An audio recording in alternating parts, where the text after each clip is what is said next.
Reading our Paley book, and it's Inch by Inch. We tumbled into the private life of an author and were pulled off course. I should have known better. In college, I was taught to study the great thinkers by reading their books, ignoring for the most part the details of their lives and the opinions of others. We were to enter into a dialogue with the author, discussing ideas with the help of a teacher and bringing up questions of our own. In my case, the questions did not emerge until much later. Apparently, I needed classroom after classroom of young children demanding to be heard before I could identify my own voice and imagine my own questions. After school, I returned to the library to choose a book, any book that is not by Leo Leone, but I find myself drawn once again to the author's biography. And something about the author, as I reread the brief account, a single quotation attracts my attention. Referring to his second book, Inch by Inch, published a year after the first, he reveals the meaning of this story about much put upon inchworm. I had to survive, and I really made a living telling people things they didn't need to know. That's what the inchworm did, and he managed very cleverly to survive. I am intrigued. This is the first time I have an authentic explanation of a Leo Leone book from the author himself. Finding an old copy of Inch by Inch on the shelf, I glanced through it quickly, knowing now the author's intention. There is not much to wonder about. An inchworm, who I immediately identify as Leo Leone, convinces a series of birds, obviously the advertisers, not to eat him by offering to measure their beaks, tails, necks, and legs, describe their products in words and pictures. However, when the nightingale insists that a song be measured, when a pushy client demands excessive praise or wants to promise the consumer too much, the inchworm, pretending to measure the melody, inches his way out of sight. Leo Leone leaves a job in which he feels threatened by the whims of others. There it is, all quite interesting, but one cannot see beyond the author's commentary. What will the children make of Inch by Inch, hearing it only within its own picture context? Will they sense a deeper meaning than the author himself understood, as they did with Little Blue and Little Yellow, when Rini was compelled to challenge its message? Stop, Esme. It takes only a page or two for the children to see that the inchworm is far more clever than his tormentors. Everyone laughs to see the little worm escape from the nightingale. But why, I ask, are the birds so easily fooled? Wouldn't you suppose at least one bird might decide to eat him anyway? My cynicism surprises the children. The birds like him, Jonathan says. He's their friend. He's a friend because he measured them in order to save his life.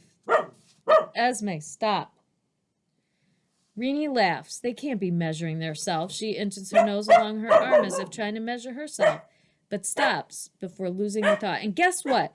He could have rated down that song too, like my piano teacher does, except an inchworm can't probably do that. No, but Leo Leone might have figured out a way to make the client happy without losing his own soul. And Esme, please stop. And so I have found a way to measure my colleagues' songs without silencing my own.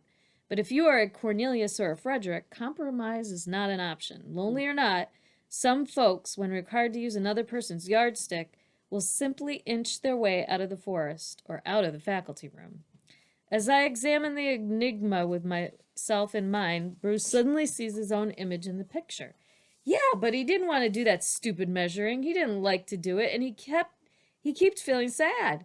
Bruce sends me a desperate look, like when I don't want to do that picture writing and you tell me try it, maybe it'll be fun, but it never is, and it always spoils my picture, and I can't keep thinking about my picture.